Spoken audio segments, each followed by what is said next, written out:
Mais comme c'est un coiffeur, souvent à partir de 12 heures, en fait, il doit ouvrir le salon pour vous. Amen. Oui, ce n'est pas son salon en fait. On l'a amené ici pour entretenir ce salon. Le vêtement de justice. Vous savez, dans le service, il y a les hommes qui vont voir ce vêtement. Il y a d'abord Dieu lui-même qui va voir ce vêtement. Mais parfois, les hommes vont voir, peut-être pas rapidement voir cela. Parce qu'il y a des attributs tout autour qui font en sorte que on n'est pas vite interpellé. Mais Dieu, ce qu'il recherche, c'est son nom. Revêtez-vous de sa justice. Revêtez-vous de sa sainteté. Revêtez-vous de sa parole. Revêtez-vous. Afin que lorsque tu iras et que tu présenteras le message, alors toi et le message, vous serez un. Amen. Il ne faut pas que le message soit ici et toi à cet endroit. Non. Toi et le message, vous devez être un. Et quand toi et le message, vous êtes un, c'est là que l'onction est relâchée. Et je peux te dire une chose, personne ne peut résister à la parole que tu nous donnes. Je peux te dire une chose, même si sur place, cette personne ne se décide pas, mais quand elle ira dormir, elle se souviendra de ce message que tu lui avais donné. Jésus m'aime, Jésus m'aime, Jésus m'aime. Il m'a dit Jésus m'aime. Il m'a dit Jésus m'aime. Il est dans les... Non, il m'a dit que Jésus m'aime. Je ne veux plus me suicider. Il m'a dit que Jésus m'aime. Amen. Pourquoi? À cause de l'onction qui se dégage de ta vie. Je voudrais dire que l'onction n'est pas seulement sur les apôtres, ni sur les prophètes, ni sur les pasteurs. L'onction se trouve dans la vie de la personne qui a décidé de se sanctifier pour son Dieu. Là, donc, il y a l'onction. Amen. Et regardez ceci. Il me dit, mon ami, comment es-tu entré ici sans avoir un habit de noces? Cet homme eut la bouche ferme, comme on l'a surpris. Mais regarde, le plan, c'est la suite. Alors le roi dit au serviteur, liez-lui les pieds et les mains et jetez-le dans les ténèbres du dehors, où il y aura des pleurs et des grincements. Pourquoi? Parce qu'il n'avait pas l'habit qu'il faut pour être dans pour servir son maître. Le coup n'est pas d'avoir accepté Jésus. Mais est-ce que tu entretiens ton habit? Si tu n'entretiens pas ton habit, ce qui va se passer, c'est que ce jour-là, les mains seront liées, les pieds seront liés, et tu seras mis dehors. Mais je ne pense pas quand même que tu as vécu tout ce temps-là. Parce que moi, je dis souvent quand même, je dis souvent, en fait, quand quelqu'un a quand même été hypocrite, la personne a quand même fait semblant de venir à l'église. Mais la personne vivait pleinement le monde, pleinement sa mondanité. Au moins, quand elle va là-bas, elle se dit, ah, j'ai quand même blagué avec Dieu. C'est normal que je puisse mériter cet endroit. Mais tu as tout masqué, au point où tu es passé même au scalaire inaperçu. Et puis, au dernier jour, on te dit, va dans le terminal. Attends, tu ne trouves pas quand même que ce n'est pas intéressant comme ça? Hein? Il faut quand même mériter comme l'endroit pour aller là-bas, non? Mais dis au nom de Jésus. Je refuse d'aller dans cet endroit. Je veux travailler avec crainte et tremblement à mon salut. Amen. Ne souhaitez jamais à votre pire ennemi l'enfer. Ne souhaitez jamais. C'est pourquoi Dieu a fait de nous des moissonneurs. Mais écoutez ce que nous-mêmes, on doit d'abord avoir cette élu. As-tu le vêtement de justice? As-tu? Ne soyez pas de ceux qui, en fait, sont dans la dimension, j'appellerais en fait, du spectacle. Du m'as-tu vu? Moi aussi, il faut qu'on parle de moi. Il faut qu'on me voie. Il faut. Ne soyez pas dans ces choses-là. Soyez sages. Ne soyez pas des suiveurs. Soyez des hommes et des femmes convaincus. Je vous ai souvent dit, si vous êtes convaincus que le Seigneur vous a appelé à être dans ce ministère, marchez comme nous marchons. prenez le bon côté de ce que vous voyez en nous. Amen. Et restez ici. Maintenant, si Dieu ne t'a pas demandé de viens nous voir à la maison. Viens nous voir ici au bureau. Sors de la bonne manière. Sors de la bonne manière. Parce que si vous sortez aussi de la mauvaise manière, c'est pas bon. L'éternité. L'éternité. On ne joue pas avec l'éternité. On ne joue pas avec l'éternité. Sors de la bonne manière. Viens nous voir. Qu'on se dise au revoir. Amen. Amen. On se dit au revoir. Maman, pas de problème. On se retrouvera au ciel. Mais si tu sors de la mauvaise manière, il y a un rendez-vous. Est-ce qu'on est ensemble? Amen. Dis Seigneur, aide-moi à ne jamais être séduit. Garde-moi. Garde-moi. Garde-moi. Garde-moi. Amen. Amen. Donc, nous pouvons être d'accord que un enfant de Dieu qui n'a pas revêtu l'habit de noces peut se retrouver hors de la présence de Dieu. On est d'accord? Qu'il peut se retrouver puni dans les ténèbres du dehors. Est-ce que nous sommes d'accord? Parce que ici, ce n'est pas un caïen qui se tient. Non, le gars connaissait les principes. Parce que s'il a pu tromper, en fait, les membres de la sécurité qui surveillaient l'endroit, il a pu les tromper. Le gars rentrait avec la louange. Alléluia, Jésus. Et ou bien peut-être quand on parle en langue, et puis bon, donc Eliac, Yann était là. Donc, il avait famille, et puis le Yann, donc c'est un chrétien de l'autre. Donc, le gars, il a trompé, il est rentré. Donc, le gars, il est faux. Et quand Jésus, avec le scanner, il me dit, non, c'est là qu'il n'est pas. Il n'est pas le mec.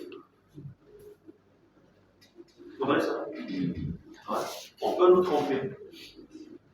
Il y a des gens qui viennent, qui paraissent être ici pour Jésus, mais ne sont pas là pour Jésus. Amen. Amen. On n'a pas la science infuse. Non. Mais Jésus sait. Il sait ceux qui prêchent pour de l'argent et il sait ceux qui prêchent pour que les âmes soient sauvées. Yes. Il sait ceux qui prêchent pour leur propre notoriété et il sait ceux qui prêchent pour élever Jésus. Il sait.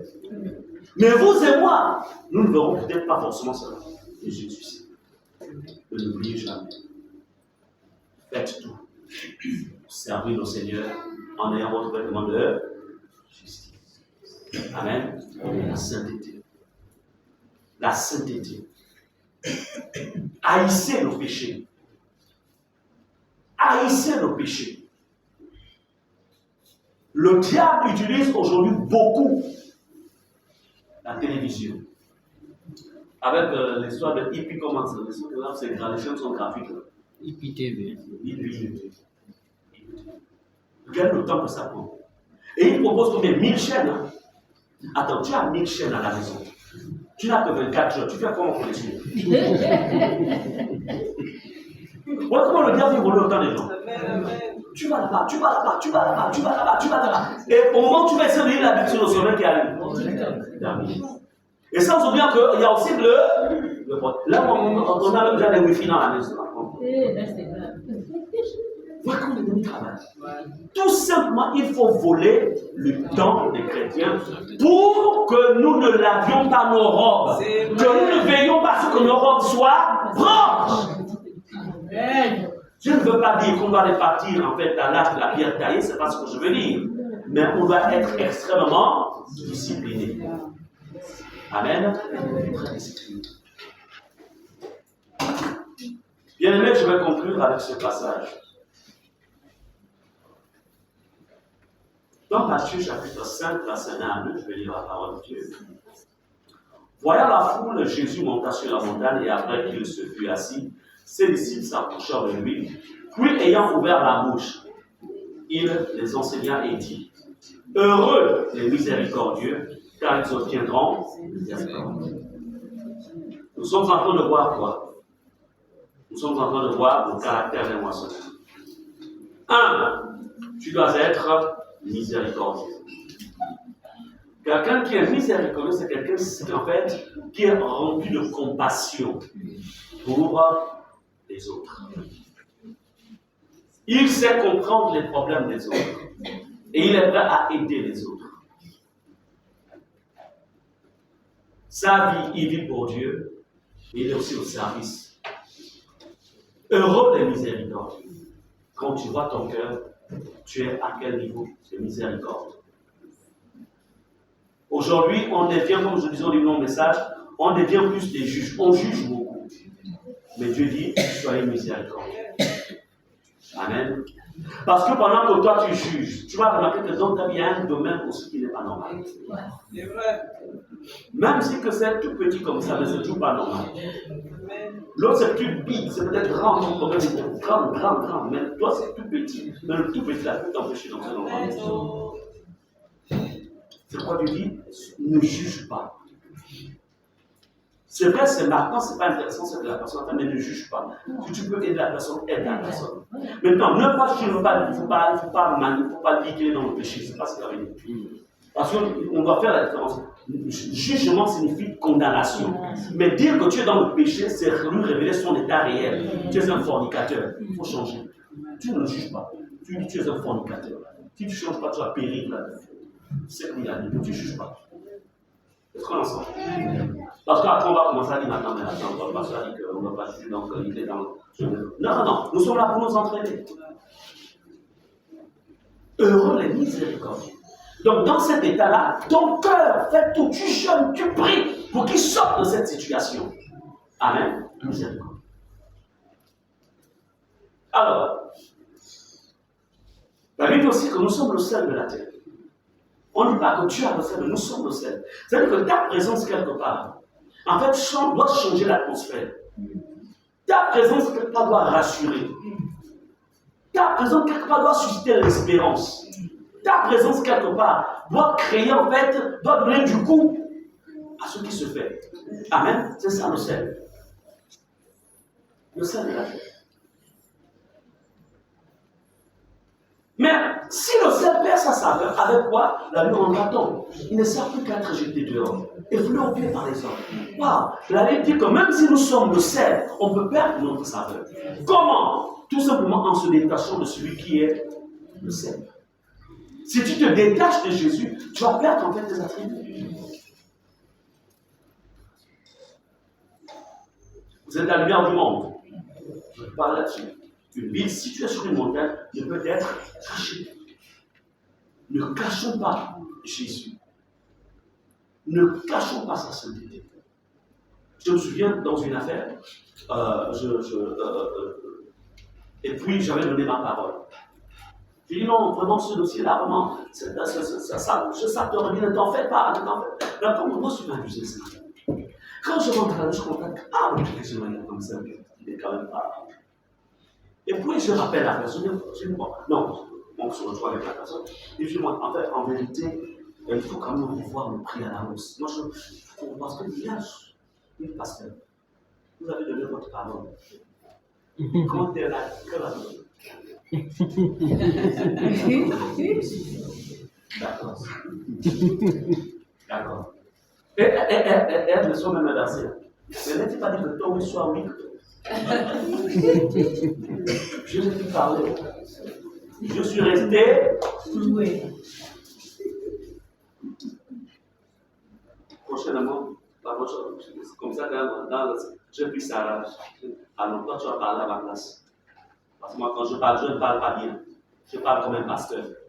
Pour moi, quand elle parle comme une femme d'affaires. Amen. Amen. Que voudrais-je dire par là? C'est pour dire qu'il peut arriver, si on ne fait pas attention, qu'on perde notre saveur, parce que dès cet instant, on se retrouve dans la dimension humaine. Nous sommes le Seigneur. Que rien ne vous fasse perdre votre saveur. Vous êtes la lumière du monde. Et on n'allume pas une lampe pour la mettre sous le boisseau, mais on la met sur le chandelier. Et elle éclaire tout ce qui est dans la maison. Vous vous rendez compte? C'est nous qui éclairons. La terre est une maison. Et nous sommes appelés à éclairer. À éclairer notre espace. Donc, nous sommes responsables. C'est bien beau, nous chassons les démons. C'est bien beau, nous prions pour les malades. C'est bien beau. Mais attention. Le problème, c'est que si nous ne manifestions pas ce que Christ attend de chacun d'entre nous, au dernier jour, nous rendrons les comptes. Tout ce que nous faisons, ne vous y trompez pas. Dès l'instant où tu es né, jusqu'au jour soit de l'enlèvement ou de la mort, chacun d'entre nous, on a en fait un livre. On a un cahier. Chacun d'entre nous, il y a des registres là-bas. Chacun a son tiroir. Amen. On tire seulement. Ok, il était, on voit, l'ancien Ulrich Moussou-Moussas. On voit là maintenant, il a aimé sa femme sur la terre. Voilà. Tout est écrit. Tous nous avons des dossiers, ne vous y trompez pas. Tous. Faites attention avec des péchés non confessés. Qu'est-ce qu'on appelle péché non confessé? La personne, par exemple, était-elle détourneur de fonds? Donc, on lui donne, il avait joué le capital, on lui donne. Donc il gère son. Mais puis à un moment, il prend conscience que non, ce qu'il fait est mauvais. Il cesse de ne plus toucher à ce qui n'est pas à lui. Mais tant qu'il n'a pas confessé ce qu'il faisait avant, le péché la demeure. Il doit confesser, il doit aller voir, patron. Je détournais l'argent. Je détournais l'argent. Je viens confesser. Amen. Si tu ne confesses pas, c'est vrai que tu as changé. Mais la première partie là, tu fais quoi de cette histoire-là? Parce que il y a deux dossiers là. La première partie, c'est là où tu détournais. Personne ne voyait. Comme on dit, ni vu ni. Certains disent non, je me suis confessé dans la chambre. Ah bon, c'est toi pour te confesser dans la chambre. Va voir le patron. Quel que soit ce que ça peut te coûter, va voir. Est-ce qu'on est ensemble? Deux patrons commis adultère. Non, à commencer à dire ça à ma femme. La seule chose que je brise la relation là, je termine. Moi, je ne fais plus ces choses. Oui, on va. Non. Et écoute, Marloche, laisse-moi tranquille.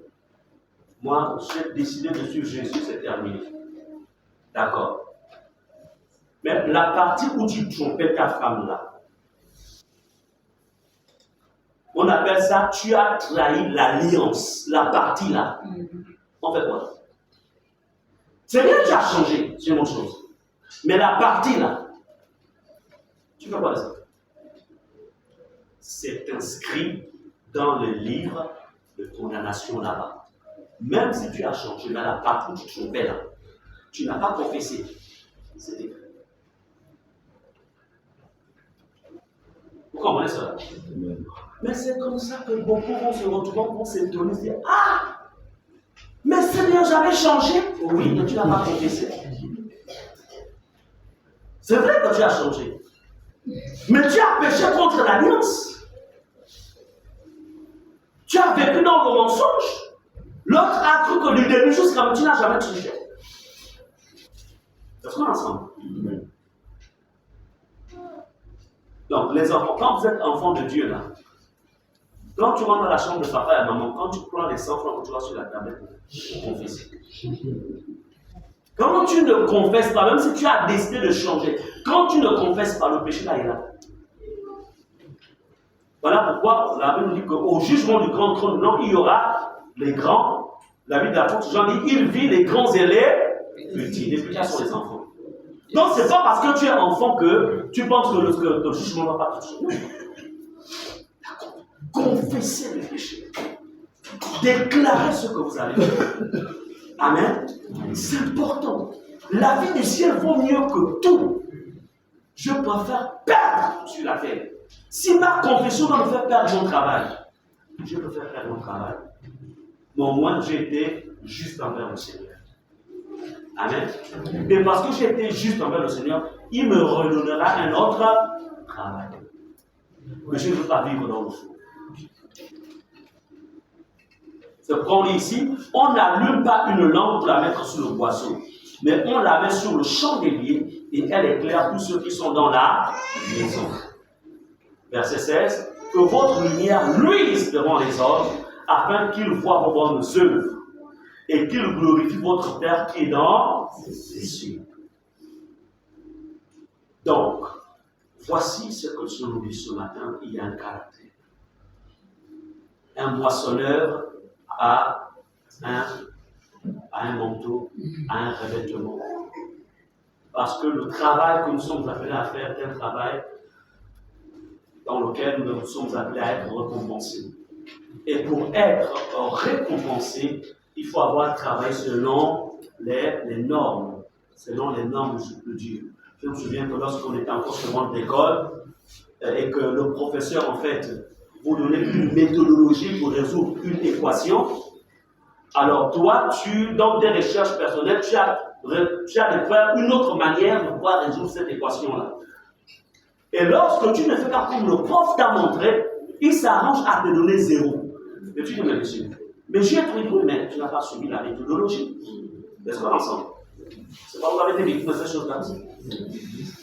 Donc, tu n'as pas suivi comme lui t'a enseigné. Donc, il fallait faire comme lui t'a enseigné. Donc, Dieu a ses principes. On doit faire comme lui, il nous enseigne. Et non comme nous pensions faire les choses. Nous voulons les résultats.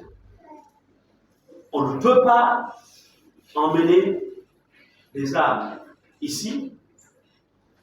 Des personnes vont arriver. Il faut qu'il y ait toujours des personnes, en fait, qui en fait, manifestent Jésus. Amen.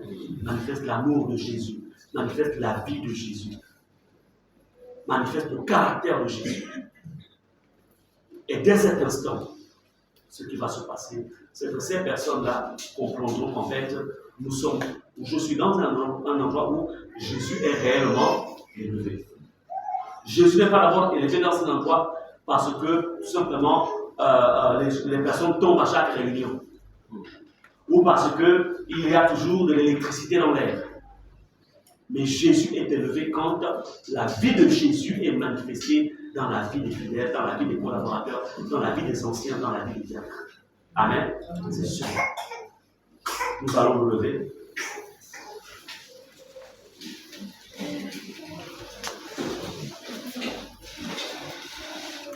Maintenant, un cœur d'amour et de miséricorde pour les personnes non converties à Jésus. Amen.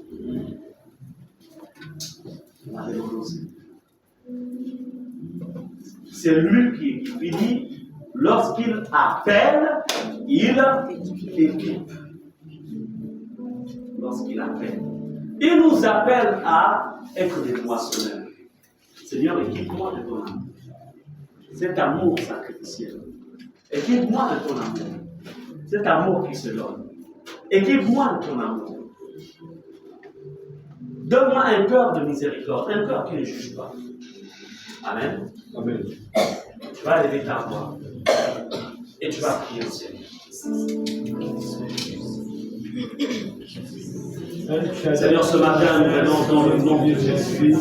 Seigneur, tu es celui qui nous appelle à être, Seigneur, des moissonneurs. C'est toi qui, Seigneur, nous a parlé ce matin, Seigneur, d'être revêtu d'un caractère.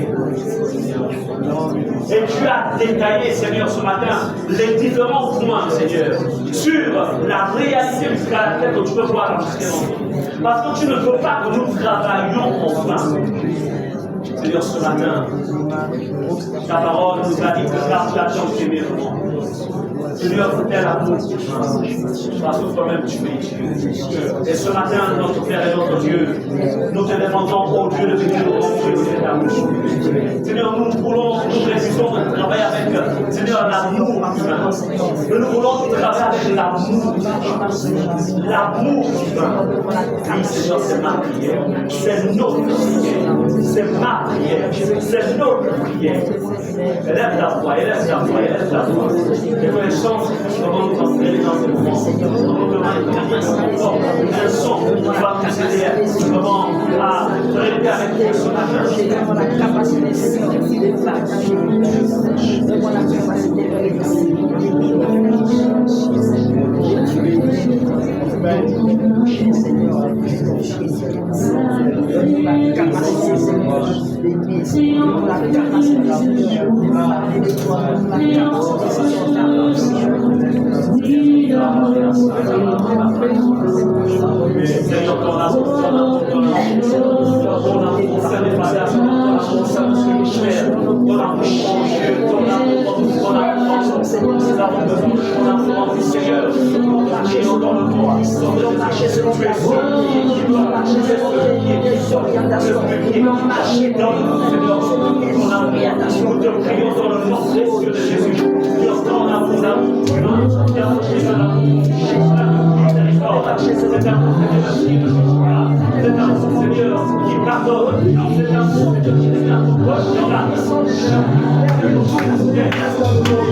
dont nous avons besoin d'être équipés par le Seigneur. Éternel Dieu de gloire, nous allons te dire merci pour ces moments. Merci pour ton amour qui se manifeste puissamment autour de nous ce matin. Seigneur, merci pour cette marque que tu es venu déposer en chacun de nous ce matin. Amen. Seigneur, que toute la gloire te revienne encore ce matin. Seigneur, mets encore en chacun de nous, Père éternel, Dieu de gloire, Seigneur, cet amour profond. Seigneur, afin que chaque jour, nous puissions davantage nous aimer les uns les autres. Afin que nous puissions chaque jour manifester cet amour. Seigneur, afin que toutes les personnes qui nous entourent, que ce soit dans nos maisons, que ce soit à nos lieux de travail, que ce soit même au marché, tout endroit que nous fréquentons, Seigneur, que nous manifestons cet amour, afin que nous puissions attirer ces personnes vers nous. Seigneur, nous voulons te rendre toute la gloire. Nous voulons te dire merci parce qu'au sortir d'ici, tu vas commencer à manifester cet amour dans nos cœurs. Nous allons impacter les vies. Seigneur, nous allons impacter les vies. Nous allons emmener les gens vers toi, Seigneur. Parce que c'est notre mission sur cette terre. Seigneur, notre mission est d'emmener vers toi ces âmes. Seigneur, ces âmes qui sont perdues dans ce monde. Seigneur, que ta gloire nous remplisse encore, Seigneur. Seigneur, nous te disons merci ce matin. Seigneur, nous te rendons toute la gloire. Nous te rendons toute la gloire ce matin. C'est en ton nom que nous avons prié. Amen. Amen.